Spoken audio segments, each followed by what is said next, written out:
Hi everyone, and welcome back. I'm joined today by Seyed Mohammad Marandi, a professor at Tehran University and also former advisor to Iran's nuclear negotiation team. So it's good to see you again.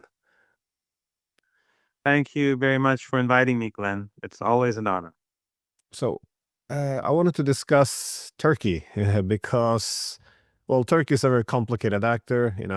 I guess you can call it a complicated region, and it's often difficult to comprehend exactly what Turkey is doing. Furthermore, it also competes for a lot of key security interests against a variety of actors. And I guess Erdogan, he often plays these overly complicated games, and he doesn't shy away from deception in the pursuit of his objectives. So this often results in tensions with a lot of countries, be it Iran, Syria, Iraq, Libya, Russia, and even its own NATO allies. I was wondering if you could shed some light on this. How do you see Turkey's core geopolitical objectives in the Middle East today, and perhaps also the main areas where it clashes with Iran? I think it's important to keep in mind that for your younger audience, that in Turkey, the the Islamic movement was led by uh, Mr. Erbakan and Mr. Najmuddin Erbakan, who was a very courageous person and very anti-imperialist. His orientation was towards the global south. He was the sort of person that resistance movements across the region and across the world would have loved to have on his side, on their side. But when he came to power as prime minister in the 1990s, in the late 1990s, for a year, the army removed him. And of course, it wasn't NATO policy, US policy to have such a person in charge. And basically, through a process, they diluted the movement until ultimately Erdogan came to power. And while many thought that he was an extension, or his policies would be extension of that of Mr. Erdogan, sorry, Erbakan, uh, it was not to be, and he pursued very different policies. And his orientation was closer to NATO. His objective was to join the West, uh, but uh, but different in a different way than previous secular leaders of Turkey. So, in my opinion, the sidelining of Mr. Erbakan uh, was was a great loss and also a great success for the United States. Erdogan, his problem from the very beginning was that he believed, and many of his supporters believed, that his deceptive policies and his uh, fact that he would negotiate differently and pursue different objectives when negotiating with different people or different countries. Many thought that that was uh, very smart. But the reality is that what it has led to ultimately is a mistrust towards the Turkish government across the board.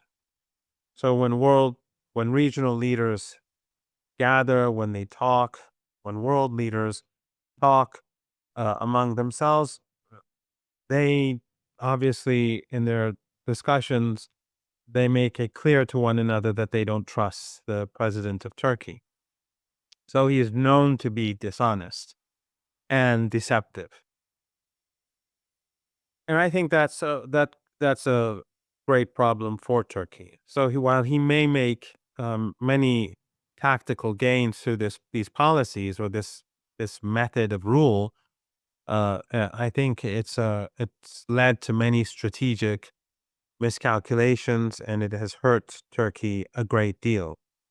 And I think that we are beginning to see this problem increase as time moves forward. So, in the case of, for example, Syria, Erdogan had extremely close relations with Assad. They and their wives would go together on vacation. That's how close they were. The two were closer to each other than probably any other two leaders in the region, because other leaders are not known to go out with their families on vacation. But after the so-called Arab Spring or the Awakening, uh, when the government in Libya was targeted by these oil and gas rich dictatorships in the Persian Gulf with the backing of the West, and that, of course, the Qatar played a central role. Erdogan also played a key role in this, and he joined the West in manipulating this awakening, the Arab Spring, which ultimately turned into something quite horrible. So after the overthrow of the Libyan government, and we see that thanks to this intervention, and thanks to these regimes, NATO regimes, Turkey and Qatar, Libya today is a demolished country, and it's still in the midst of a civil war. They moved on to Syria. And again, in the case of Syria, like in Libya, this was a NATO operation. So Operation Timber Sycamore, which of course we all know that Obama was behind this. And the fact that the United States used Al-Qaeda with Erdogan and with Qatar in Libya and in Syria. And we know the Jake Sullivan email to Hillary Clinton from February the 12th, 2012, saying that in Syria, Al-Qaeda is on our side. But it was the case in Libya too. We had Belhaj there, who was key, and his people who were key in overthrowing the Gaddafi government. So Erdogan, his role has been within the framework of NATO, but he's been in dialogue with other countries, but he eventually ultimately stabs them in the back, as in the case of Syria. His occupation of northern Iraq and his dealings with the government, the local government in Erbil, the Kurdish government, as a tool against the central government of Baghdad is also well known. Or, for example, his relationship with Aliyev in Baku, his alliance, and both of them, of course, are allies of Israel, has been used to try to undermine Armenia. Of course, Armenia is not without its own faults. Armenia went and occupied parts of the Republic of Azerbaijan, but now it's the reverse, and Erdogan and Aliyev are trying to undermine Armenian sovereignty. So we see that whether it's directed towards Russia or Armenia or Iran or Iraq or Syria, in this part of the world, all these governments, all these people have problems with Erdogan. And I think that is going to coming back to haunt him. In the case of Syria, we are seeing this beginning to be a big issue because he aligned himself with the United States, undermined Syria, his old friend Assad, and he helped kill hundreds of thousands of people with the Qataris and with NATO, and by bringing in tens of thousands of foreign fighters in 2012 and 2013. An important point, an important footnote for your viewers to keep in mind is that Iran, the resistance, Hezbollah did not get involved in Syria until 2013, mid 2013. And that's when tens of thousands of foreign fighters had already been brought into the country. So this was not Syrians against Syrians. And that's when Iran began to get involved, and Hezbollah, and then, of course, later on in 2015, the Russians. So when Erdogan with the Israelis, because the Israelis were also helping Al-Qaeda and ISIS, alongside the Syrian occupied Golan Heights, which is well documented. They were all working in partnership with one another to undermine Syria. Of course, the Israeli regime and Erdogan have their rivalries, but they both wanted their own separate spheres of influence. What Erdogan, so for example, in Syria, after ultimately undermining Syria, we now see tensions rising between Turkey and Israel over spheres of influence, but they were working together to bring down Syria. Or, for example, during the 12-day war, when the Israeli regime attacked Iran, when they invaded, when they carried out this unprovoked assault, Turkey put pressure on the Armenian government to give up its sovereignty in the south alongside Iran's border. So that basically Turkey and the Republic of Azerbaijan would cut off Iran's link to Armenia, Georgia, the Black Sea, Eastern Europe, and Russia. And also to be able to establish what the Americans want, and that is an alternative route to Central Asia. In other words, a rival route to the Belt and Road initiative of so it would not only disrupt the Russian north-south corridor potentially, but it would also disrupt the Belt and Road initiative and serve as an alternative pro-NATO route. And we know that, of course, Erdogan is not sanctioned, Turkey is not sanctioned, because he is working in coordination with the United States in line with Israeli interests. True, as I said, there are tensions in Syria, but elsewhere they've been working together during this whole Holocaust in Gaza. We've seen that Turkey and Erdogan and the Israeli regime continue to do business as usual. So while Erdogan rants about Israel, he transports Aliyev's oil, Baku oil, cheap oil to Israel. He does business, ships come and go. They have trade relations, but also political relations. There's an embassy, and the direct flights. When you go to Istanbul to the airport, you see flights that are going to Tel Aviv. So he's playing this game where verbally he's pro-Palestine. He gives scholarships to Palestinians. It's his public diplomacy. But when it comes to dealing with the Israeli regime, his relationship with them is far deeper. But all of these policies, you can see how this causes tension. And the tensions now with Russia are rising.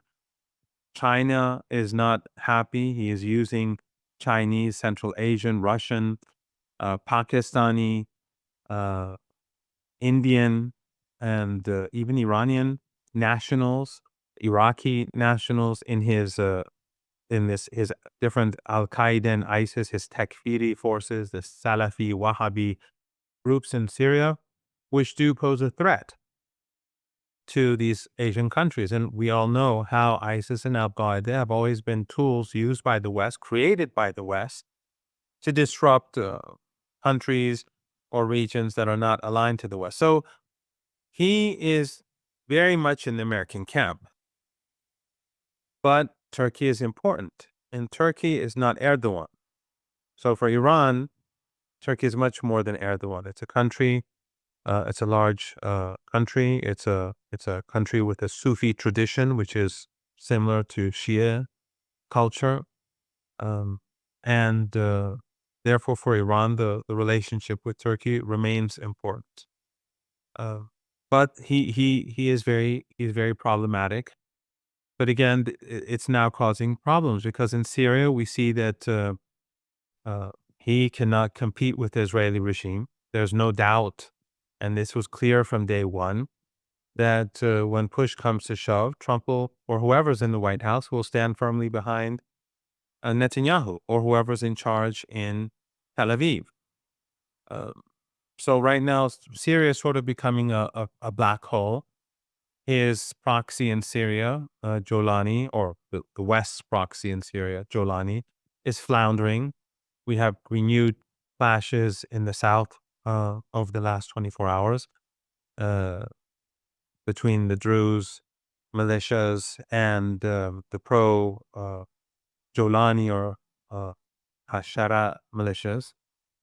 Things are not good in Syria. And when things are not good for Syria, that's not good for the neighboring countries either, because Syria is becoming a black hole. As you know, I think I probably said on your show a while ago that this was a tactical victory for Erdogan and uh, Biden at that time, as well as, of course, Netanyahu, who gloated about it.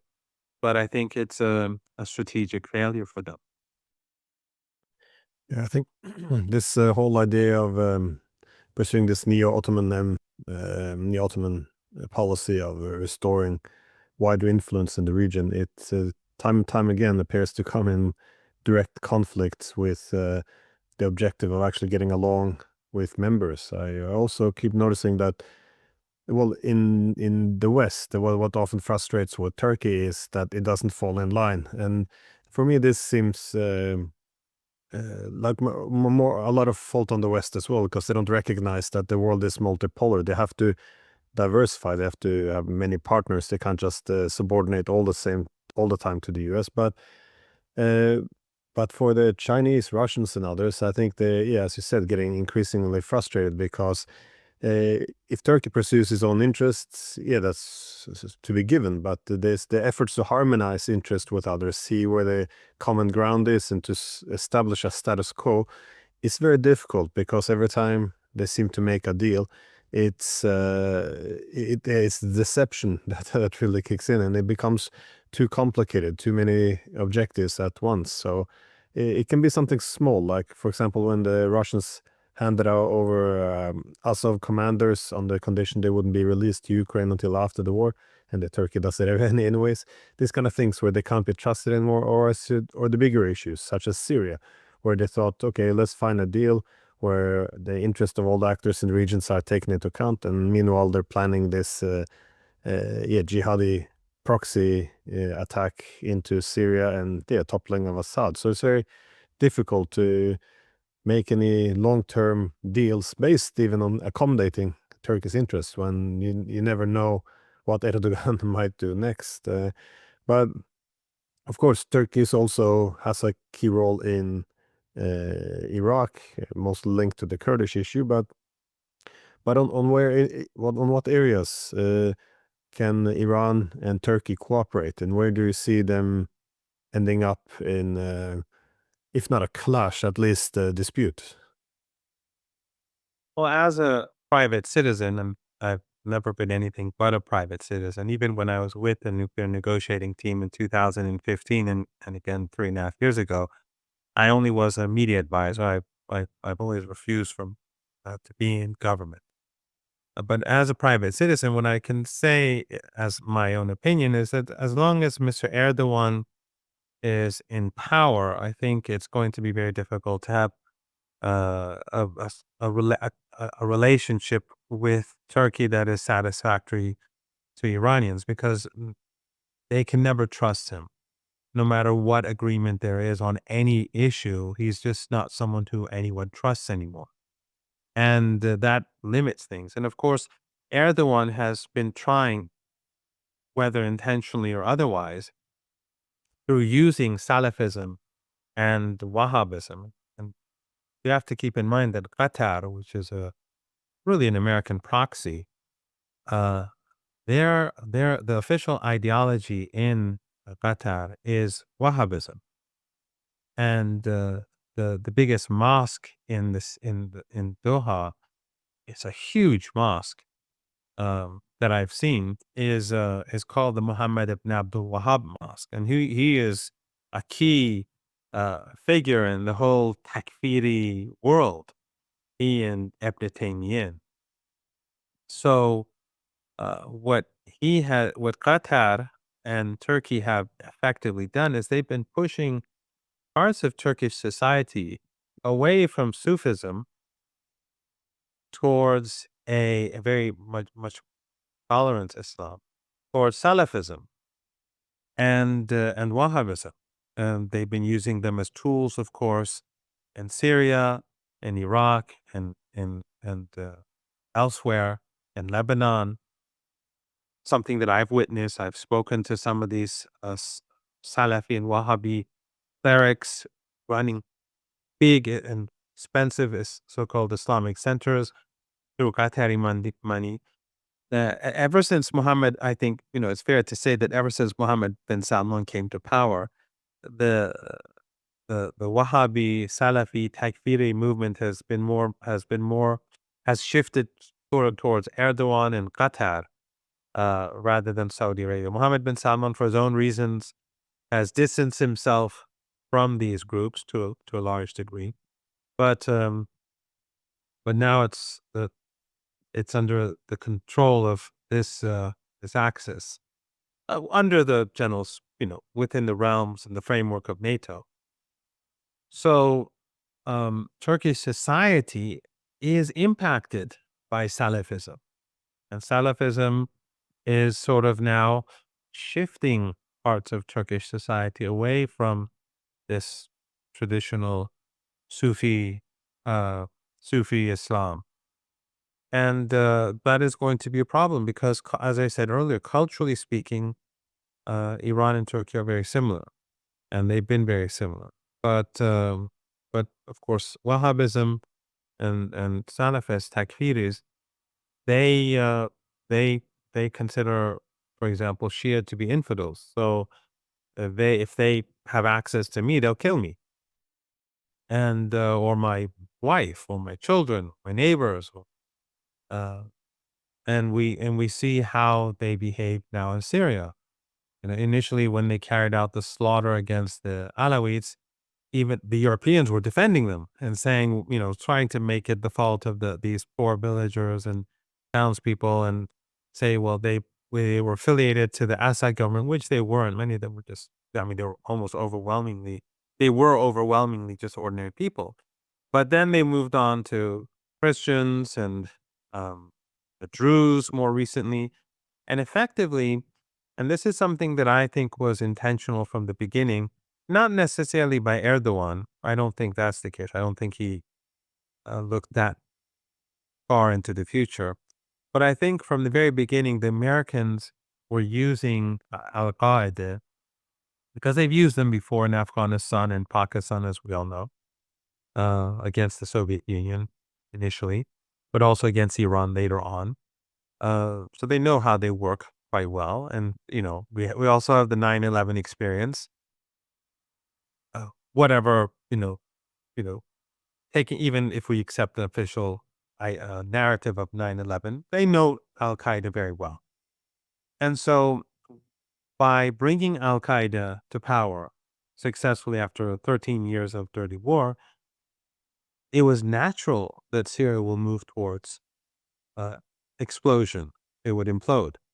And why? Because Al Qaeda is Salafi and Wahhabi. Of course, Wahhabism is a sort of subgroup of Salafism. But in any case, I'll loosely and inaccurately interchange the terms, um, somewhat inaccurately. But that they cause the minorities, who collectively are at least half the country, they cause them to distance themselves because they're all considered to be people whose lives are not who can be killed, who are not worthy. So the Alawites, the Christians, the Druze, the Kurds, um, Sufis, the Ismailis, uh, the secular, all of them in Syria are now under siege, and so they are, by bringing these groups to power, they encourage these minorities to tilt towards foreign powers. And in the case of the Druze, what they've done is that they've pushed these people out of fear, in most cases, towards the Israeli regime. Now, I would consider that to be wrong, and those who promote it as carrying out treason. But you can understand how ordinary people who feel fearful of their life and who think they're about to be killed by these Takfiri militias, how they could go to the Israeli regime for support. It's not. I don't condone it, but you can see why this happens. People out of desperation do do many things. If I'm in that situation, only then can I uh, judge whether only then if when I'm put in such an extreme situation can I understand this situation more clearly. So I think that from the very beginning, the objective by using ISIS and Al Qaeda in Syria was to break up Syria, and that is because breaking up Syria has always been the objective of the Israeli regime. A fragmented Syria, a fragmented Lebanon, a fragmented region so that the Israeli regime could dominate. And Erdogan was key to this Israeli objective. And he thought he'd get his piece of the cake. And I don't think that piece that he has taken was worth all that he's done.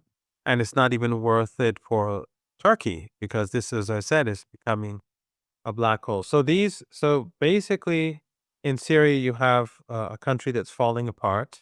It's moving uh, towards fragmentation, balkanization, and as I said, as long as Mr. Erdogan is president of Syria, well, he's also president of Syria too, in a sense. But as long as he's president of Turkey, I think that it's going to be very difficult for different countries, including Iran, to really get very far with him. So when it comes to business, there's cooperation, but when it comes to politics, it's difficult. You mentioned the Azov soldiers that he sent to Ukraine in violation of his agreement with the Russians.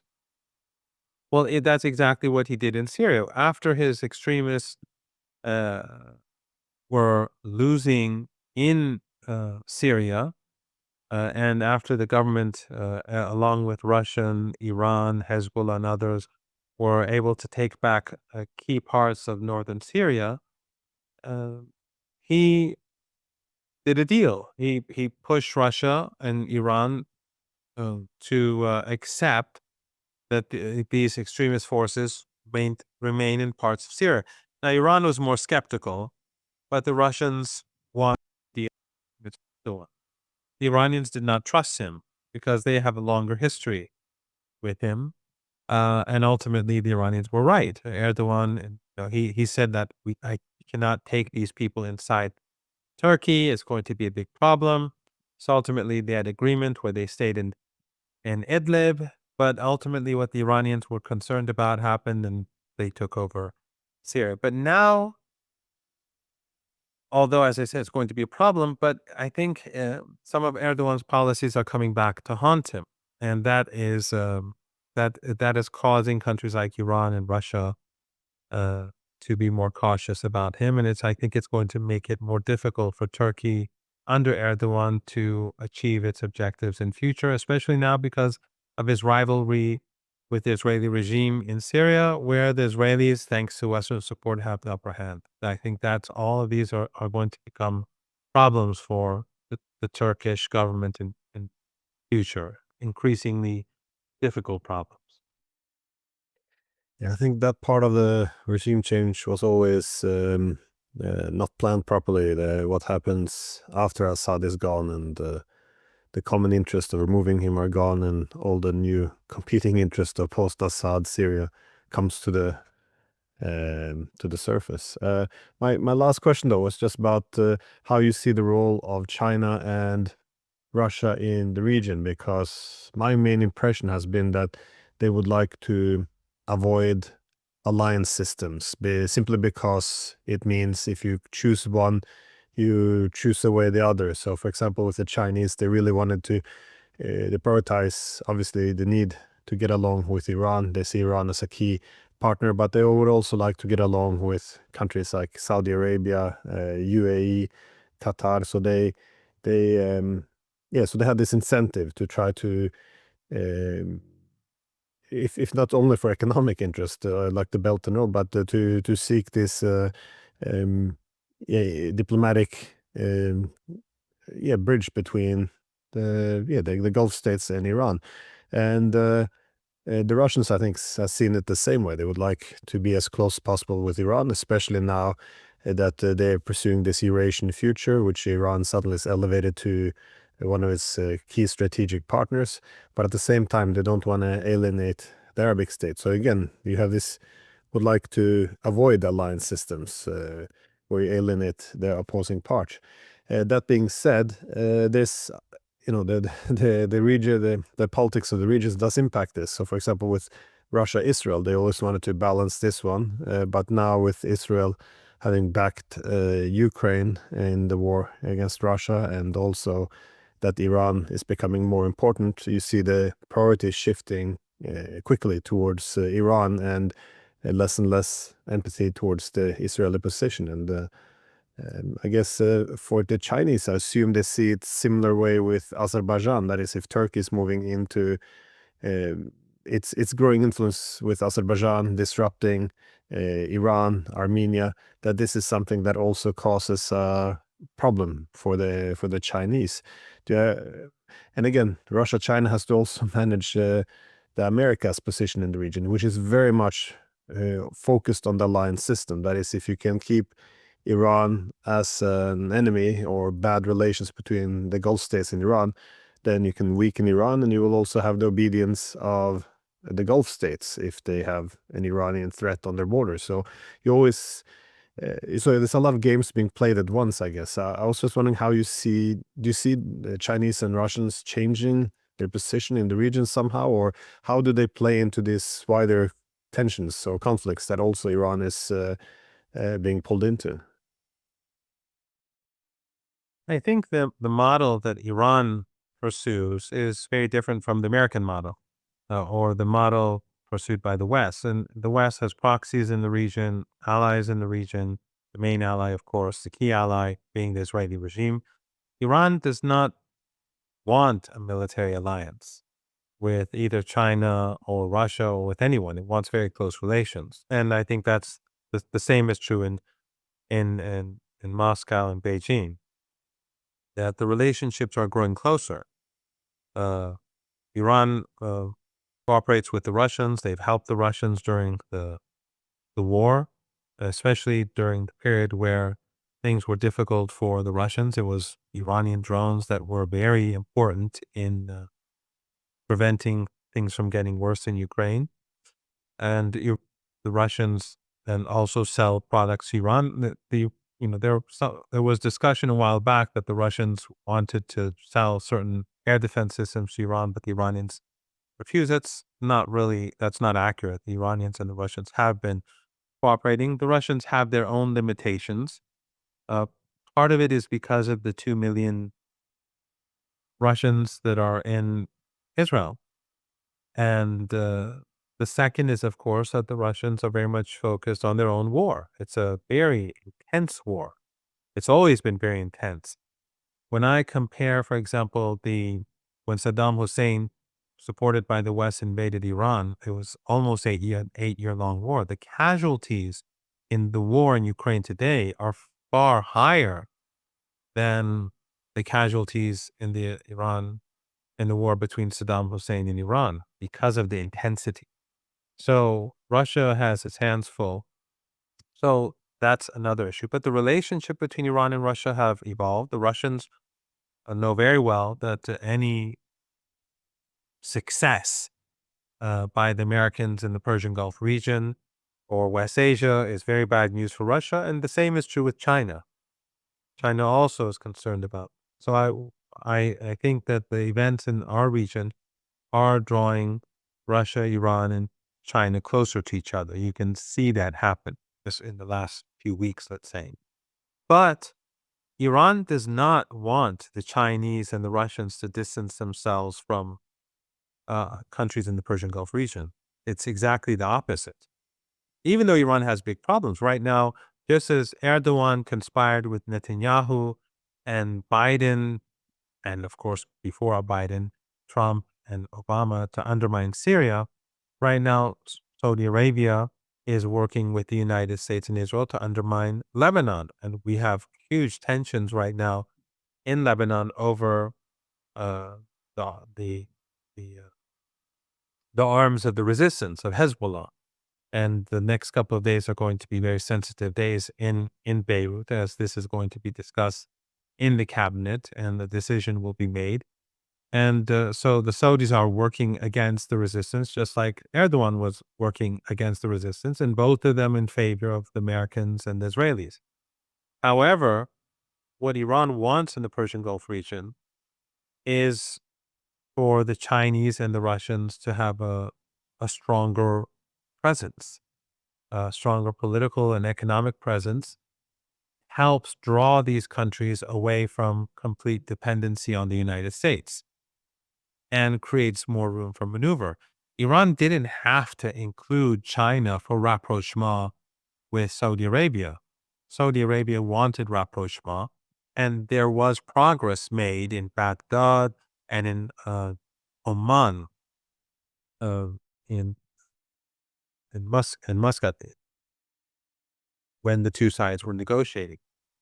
But when China, uh, when the Saudis put this to the Chinese and the Chinese put it to the Iranians agreed. Why? Because a stronger Chinese presence weakens the American presence. A stronger Russian influence weakens uh, NATO influence.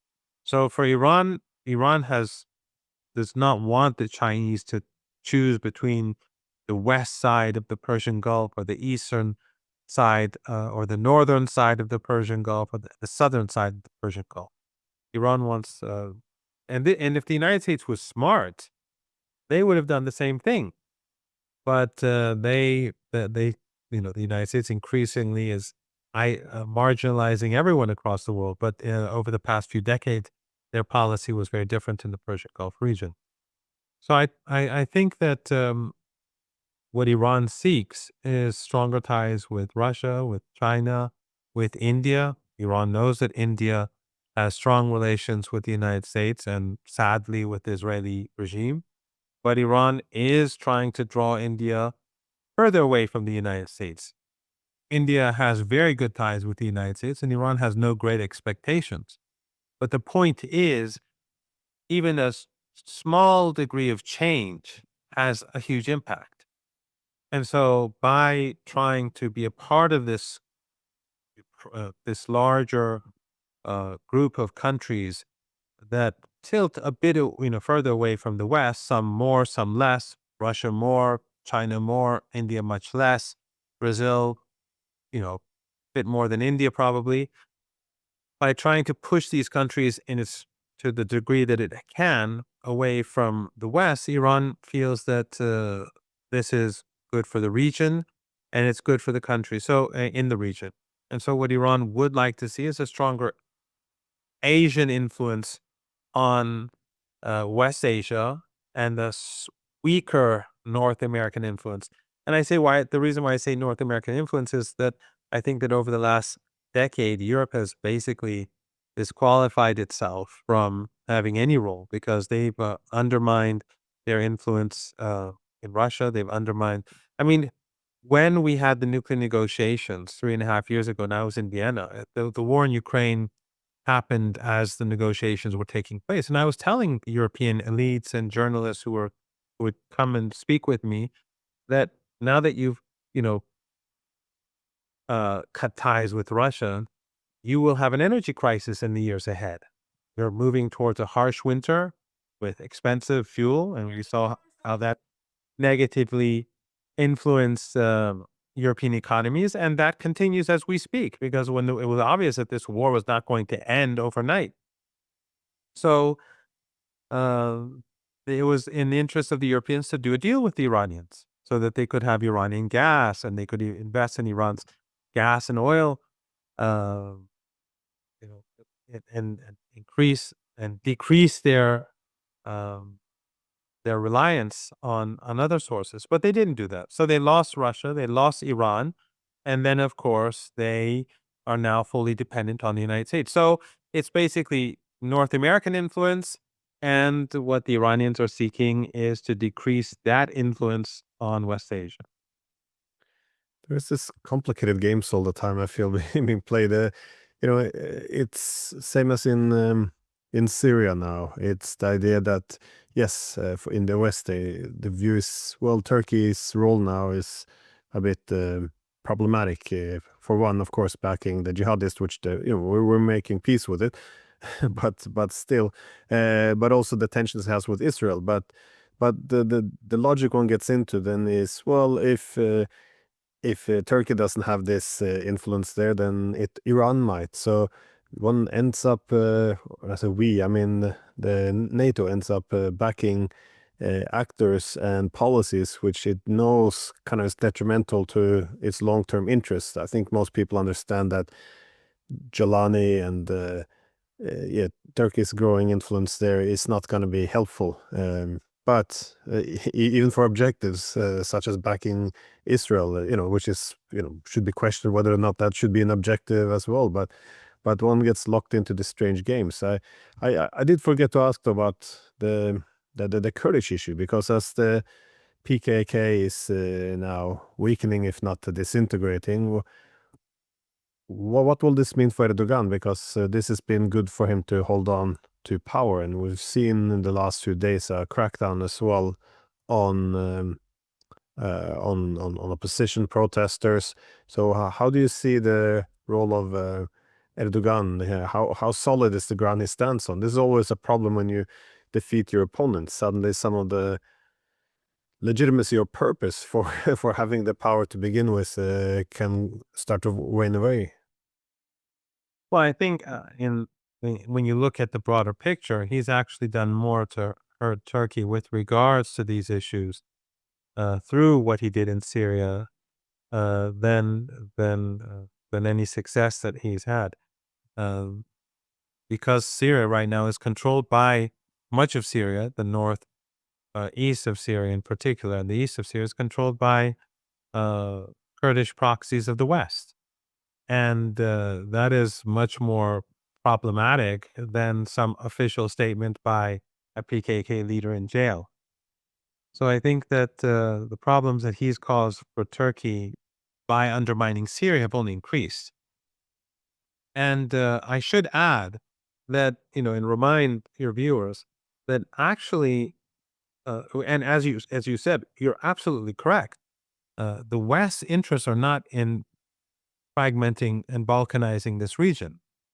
And we already saw that when the huge numbers of Syrians went to Europe with Erdogan's put while Erdogan was pushing them. So he carried out this dirty war with the support of the West, regional dictatorships, the Israeli regime, and all these refugees went to Turkey. Then he opened the gates and let them go to Europe, and that changed European politics. Remember Brexit? It was it happened with a very small majority. And back then, they were campaigning, like Farage and others, with these posters of Syrians coming, in these huge crowds of Syrians moving towards Europe. So he changed, that changed the balance of power. And European politics were also changed as a result of what happened in Syria. So these policies serve the interests of the Israeli regime, but not Europeans, not the West, and not Turkey. Doesn't it, the Erdogan, when they speak about Iranian influence in Syria, the Turkish influence in Syria was much greater than Iranian influence. Iran had good relations with Syria, but we didn't have large business relations. We didn't have a military presence. Syria facilitated Iran's support for the resistance, Hamas, Islamic Jihad, the Hezbollah, and so on, and the secular groups, Palestinian groups, and other groups. But Syria's relationship with Iran wasn't that close. As I said, Erdogan and his wife would go on weekend vacations with with the Assad president, former President Assad, and his wife. they pushed Syria towards Iran. And as I said, Iran didn't even get involved until the CIA and Turkish intelligence and Western intelligence agencies facilitated tens of thousands of fighters uh, i- into their presence inside Syria.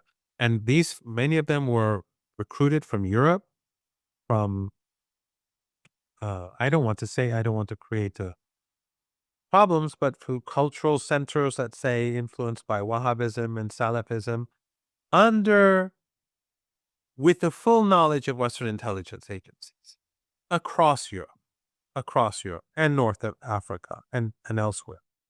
So it was only then that Iran got involved. So Iran didn't have a strong presence in Syria before then, before 2013.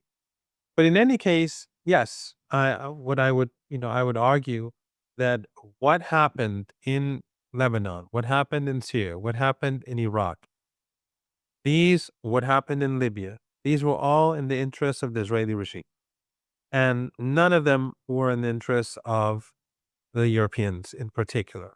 Look at the rise in migration from Africa through Libya, the rise, as I said, from West Asia to Turkey, and the changes that have taken place in European politics as a result, and the rise of anti-immigration and often racism, and the shift in the balance of the political balance of power in Europe as a result. But of course, when it comes to the interests of, it's the different interests. It's Israel first. Yeah, well, I just, yeah, I guess on the footnote there, I like what you said that this is pointing out that this is not necessarily or not in the West's interest either. And I think this is the main problem we're having, especially here in Europe, that these debates aren't actually taking place. We don't start with the point of departure. What is in our interest? And to get to this objective, what policy should we pursue? Instead, everything becomes this tribal mentality where it's either you choose our side, which is the policies which we now have, which I think we got entangled into by it doesn't make any sense anymore. Or if you criticize it, then you're essentially supporting what Russia, China, Iran, others are doing. So in other words, dissent becomes a form of treason, but no one really discusses the extent to which the security competition with the Russians, Chinese, Iranians could be mitigated. Because if you could, there's no inherent reason why we need these conflicts to begin with. I mean, if we go back, look at the policies which we pursued, that is the destruction of Iraq, destruction of Libya, destruction of Syria, the attack on Iran's nuclear facilities, backing a genocide in Gaza. What did this? Yeah, we had after this mass migration, political instability. The EU went from a economic project to a geopolitical project, which has been just a disaster. Even with the Russians, if we could go back, not topple the government in Ukraine in 2014, Crimea would still be Ukrainian. They would be in a neutral buffer. We would have functioning relations with Russia. We have energy. We wouldn't have the deindustrialization. Like we can't discuss. This is seen questioning what we've done is seen as an attack on choosing the opposing side. But no one can really explain to me why any of these things has been good for us. It's just all this assumption is if it's bad for the opponent, no one questions why they have to be an opponent. If it's bad for them, it's good for us. It's always this zero-sum mentality which tend to prevail. Again, as a political realist, I tend to view the world very much often in zero-sum, but there are opportunities to mitigate this, and this just, I think the irony is because we always look through the world as, values, which becoming a bit ironic, we always see it as, good versus bad, us versus them. Everything is always, zero-sum. So it's very frustrating to watch these policies. Same with the attack on Iran. Some excitement in the media, and it's like, but why? What is expected to be achieved? And of course, now the dust has settled. This must have been the worst, dumbest thing we could possibly have done in the Middle East. As the political West, the unpredictability now. I mean, this is just, it's beyond comprehension. Yet the only thing the political media establishment seem to hear is, do you stand with us or them? And this is it. This is like a loyalty test, no matter how stupid the policies are and how self-destructive. No discussions anymore about if our security interests can be harmonized with Iran. What do they want? To what extent can we reach a compromise? Even Henry Kissinger, this was his main argument always. If you recognize the opposing side as a great power or as a major power, the first thing you should do is find out where interests can be harmonized, where compromise can be met. And if you can't, then we can fight it out. But we never do the first step. We always go to fighting out. It's extremely frustrating. But here we are. Well, you know that, you know better than I that while we've been always critical of the West, the leaders of, in the age of, um, the, the, the, the, the Cold War, when people like Kissinger were in charge of foreign policy in the United States, regardless of the criticism, they were far more sophisticated and far more grounded in their policymaking. Nowadays, Western leaders and elites are lightweights, and when they speak, you just simply can't take them seriously. And it's interesting how they're demolishing their own credibility across the world, because as you were saying, one of the key points that they say to themselves and to their own people and to the rest of the world is that they have values. But what's happening in Gaza is making them look like the Nazis of our time. And their insistence on continuing to support the Israeli regime and their refusal to punish the regime, that is all being seen across the world as as hypocritical and sinister as can be. And this is demolishing Western standing. It's not just Israel. Israel is looked down upon across. We saw yesterday's um, rally in Australia. Huge numbers under rain. The world is changing in the West as well, but across the world, the West, which has always tried to present itself as superior, is being seen as a sinister force. The states, the regime, the deep states, and so on. So they're undermining themselves not just economically, politically, and militarily in their confrontations with Russia and our region and China, but also they're showing themselves to be morally inferior. And that, I think, uh, during the unipolar moment when they had a sort of monopoly over media and propaganda, that sort of reverse all their hard work. And it's very interesting, Glenn, that they succeeded in demonizing Iran. This is just a case example. They succeeded in demonizing Iran for decades through their media, um, through diplomacy, and also regional media. Qatar, Saudi Arabia, the Emirates, they've always moved against Iran.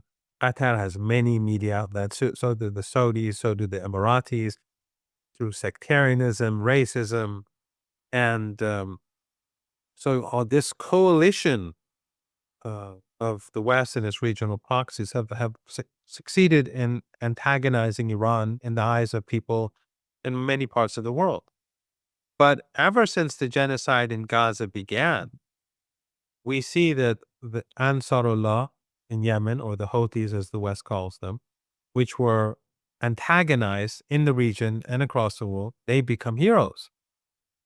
The axis of resistance they become heroes.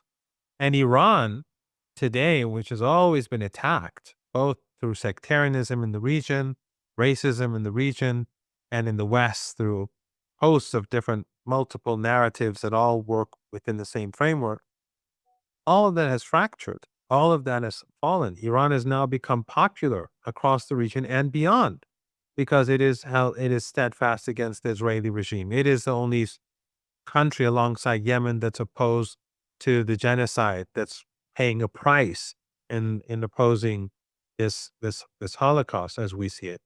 So the West has demolished itself within the framework of a couple of decades, with its endless wars, with its pushing NATO eastwards, its antagonism towards China, and doing all of these at the same time. So right now, as they are carrying out this genocide in Gaza and supporting the Israelis, they're also antagonizing China simultaneously. They're also at war with the Russians. They're also at war with Iran. They're also at war against the so-called BRICS, whatever that means, because BRICS is it's not NATO or anything like that. They're even antagonizing India to a degree, even though I think they'll ultimately come to some sort of arrangement with India. But still, their behavior, U.S. behavior towards India, is going to have an impact. The way in which Trump suddenly turns against the Indians and insults them. And of course, you have Epstein, uh, this whole Epstein affair, which is not going to go away. So they've turned, it's sort of like one of those, uh, uh, I don't watch sports that much, but one of those football matches where one team is ahead 3-0 and then they suddenly lose the game.